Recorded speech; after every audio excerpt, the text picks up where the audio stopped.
প্রিয়তমা সিনেমার পর আবারও নতুন সিনেমায় এক হচ্ছেন সাকিব ইধিকা। প্রিয়তমার পর সাকিব খান বেশ কয়েকটি সিনেমায় নাম লেখালেও দেখা মেলেনি ইধিকার। কথাবার্তা আর আলোচনাতেই সীমাবদ্ধ ছিল। তবে সাকিবের বিপরীতে না হলেও কবি নামের এক সিনেমায় শরীফুল রাজের বিপরীতে অভিনয় করেছেন ইধিকা। তবে সুখবর হলো সাকিব ইধিকা আবারও জুটি হয়ে আসছেন পর্দায়। সিনেমাটি নির্মাণ করতে যাচ্ছেন নাট্য পরিচালক মেহেদী হাসান হৃদয়। এর আগে অসংখ্য নাটক নির্মাণ করে হাত পাকিয়েছেন এই পরিচালক। এবার সেই পাকা হাতে নির্মাণ করতে যাচ্ছেন সিনেমাটি। এরই মধ্যে প্রস্তুতি নেওয়া শেষ হয়েছে, চুক্তিও। জানা গেছে আগামী মাসের শুরুতেই ভারতের রামোজিতে শুরু হচ্ছে শুটিং। এক টানা শুটিং শেষ হবে বলে জানিয়েছে নির্ভরযোগ্য সূত্র। তবে সিনেমাটি নিয়ে এখনই বিস্তারিত বলতে চাননি সংশ্লিষ্টরা, তাই পাওয়া যায়নি কোনো মন্তব্য। জানা গেছে এবছরই সিনেমা মুক্তির পরিকল্পনা করে রেখেছেন পরিচালক। গেল বছরে ঈদের মুক্তি পায় তরুণ পরিচালক হিমেল আশরাফ পরিচালিত সিনেমা প্রিয়তমা। ছবিটিতে সদ্য ক্যারিয়ারের 25 বছর পার করা সাকিব খানের সঙ্গে ছিলেন পশ্চিমবঙ্গের অভিনেত্রী ইধিকা পাল। এই অভিনেত্রীর ছিল এটি প্রথম সিনেমাতেই জনপ্রিয়তার তুঙ্গে ওঠে সাকিব ইধিকা জুটি। তাদের রসায়ন আর অভিনয়ের জেরেই সময়ের সবচেয়ে ব্যবসায়িক সিনেমা হিসেবে ধরা হয় প্রিয়তমাকে। এদিকে প্রকাশ্য সাকিবের বউ দাবি করেছেন অপু বিশ্বাস। এবার সেই দাবি করার ব্যাখ্যা দিলেন এই চিত্রনায়িকা নিজেই।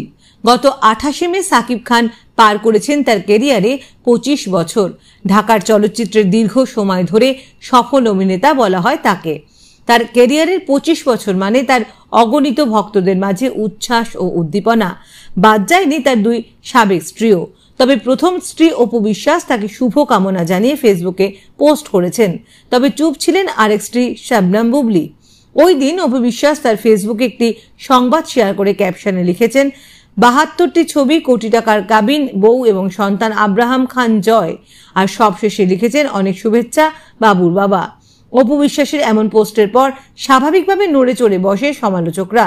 শুরু হয় নানা আলোচনা সমালোচনা। বিচ্ছেদের পরও কিভাবে নায়িকা কোটি টাকার কাবিন আর ওয়াইফ লিখে কি বোঝাতে চেয়েছেন তা নিয়েও নেটিজেনদের মধ্যে প্রশ্ন উঠেছে। অপু বিশ্বাস বলেন, সিনেমায় সাকিব খানের 25 বছরের জীবনের সঙ্গে অনেক কিছুই জড়িয়ে আছে তার, যেটি স্ট্যাটাসে ভালোবাসা মিশিয়ে আলাদা আলাদা করে লিখেছেন তিনি।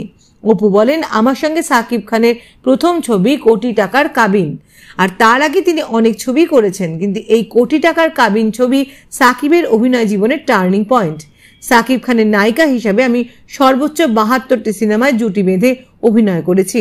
তার জীবনের প্রথম প্রেমিকা হয়ে আমি এসেছিলাম এবং তার প্রথম স্ত্রীও আমি তাকে প্রথম সন্তান উপহার দিয়েছি।